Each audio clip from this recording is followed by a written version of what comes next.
Wow. Can see. Want to say something?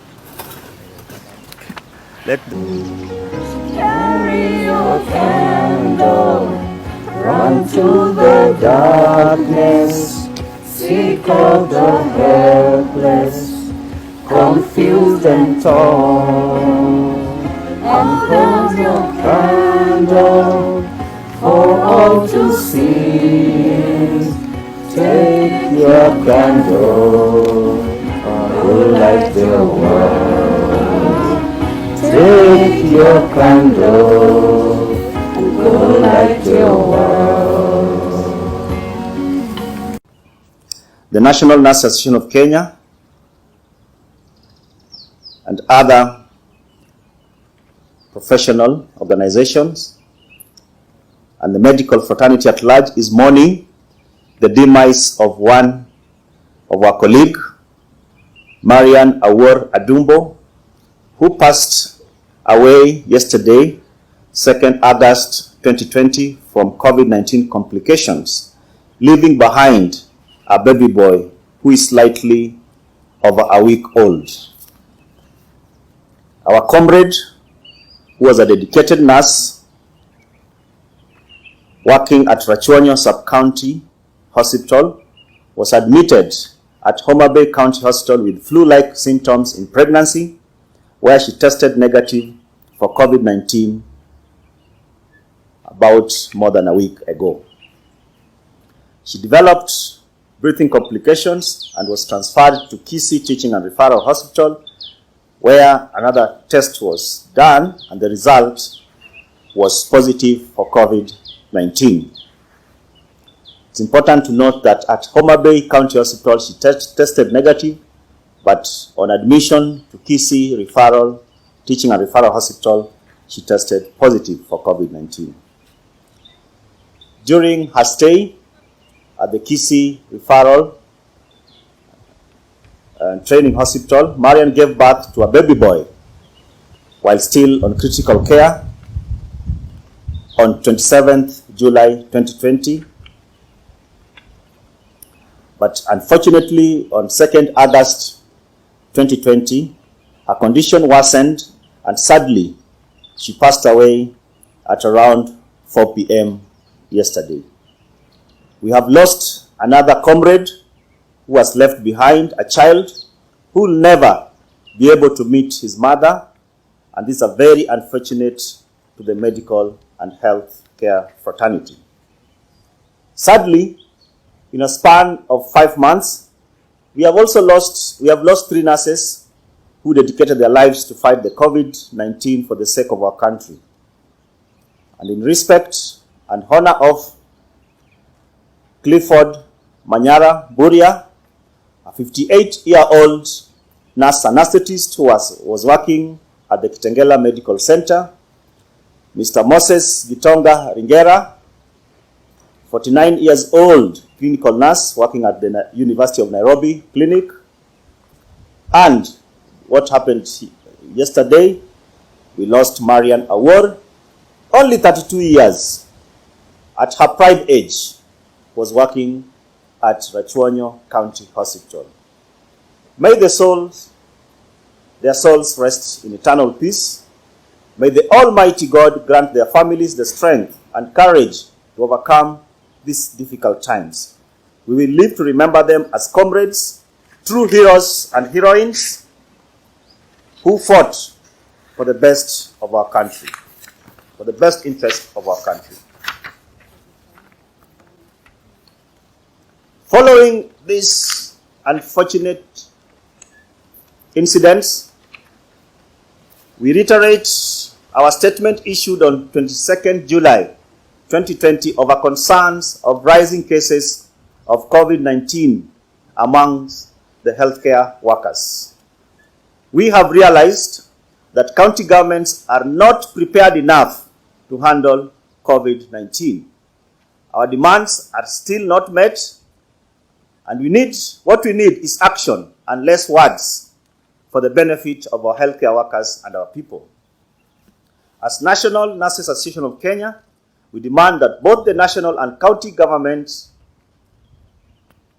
should move with speed to ensure that healthcare workers have the following before we shall soon, one day, wake up and find no one to take care of our citizens, including you.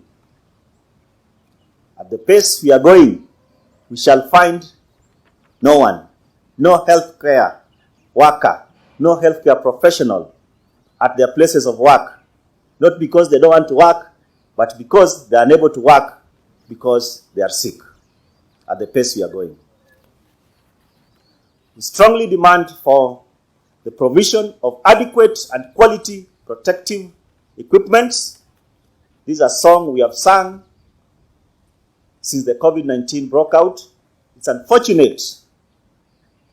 It's very, very unfortunate, if not evil, that some procurement officers are still procuring substandard PPEs and are giving them the healthcare professionals. A case example is in Kisumu, where the masks that were procured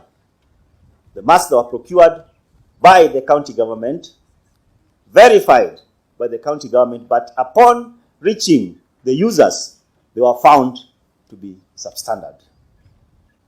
Apart from provision of adequate and quality personal protective equipment, we must train our health workers. If you provide them with the PPEs and you don't train them, actually there's nothing that you've done. Because in the process of also donning and doffing of the PPE, there's a very high chances of infecting themselves and infecting their colleagues.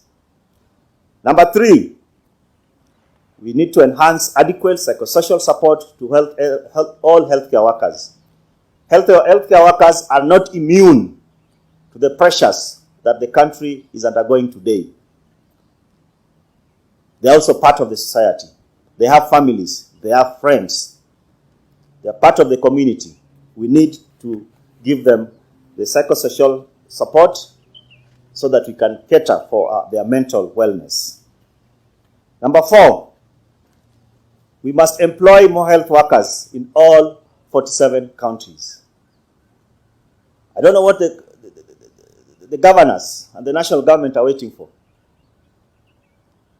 The president offered the welfare package, which had some economic stimulus to beef up the efforts that already the Minister of Health and the county governments are giving. And one amongst them was to employ more health workers. This has not been done. That's why we are saying one day you will wake up and find no health worker to treat you or to take care of you. We need to pay our health workers their salaries and their allowances on time. Many counties, as you are speaking today, have not paid salaries in the tune of even 3 months. And we are seeing governors, this is just laughable. We are seeing governors proudly, without shame, saying that, oh, I have 19 beds, I have opened this facility, I have 9 beds ICU, I have 5 beds ICU, I have bought 10 ventilators. And they have not paid their workers. Where are their priorities? And they're showing us empty beds that only has blankets. Shame. So, total hypocrisy. Let us stop this PR and address the real issues. Lastly, we need to motivate the healthcare workers through enhanced risk allowance and a special insurance to support our deceased colleagues. I mean, the number of healthcare workers getting infected today, probably by the end of the week, we may reach, or the end of 2 weeks, we may reach 1,000 plus. It's so high. Now we are losing them.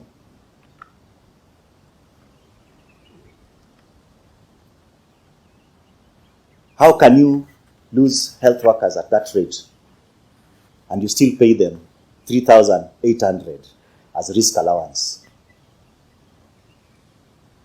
And they are the first and the last line of your defense in battling COVID-19.